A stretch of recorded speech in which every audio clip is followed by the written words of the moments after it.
প্রথমে আমরা আসবো বড়াই বুড়ির সম্পর্কে একটু বলে দিই। বড়াই বুড়ি একটা কুটিল চরিত্র, হ্যাঁ, তার মাথার চুল ছিল পাকা, বিভৎস দেখতে।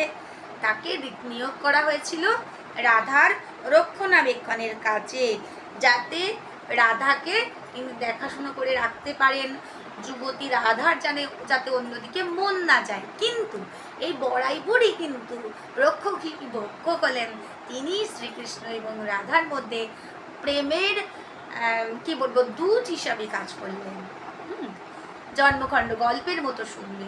জন্মকাণ্ডটা তোমাদের জানা, শ্রীকৃষ্ণ এবং রাধা জন্মগ্রহণ করলেন। কেন শ্রীকৃষ্ণ জন্মগ্রহণ করলেন? কংসের হাত থেকে, যে একটা লাইন আছে গীতায়, পরিত্রাণায় সাধূনাম বিনাশায় চ দুষ্কৃতাম ধর্ম সংস্থাপনার্থায় সম্ভবামি যুগে যুগে।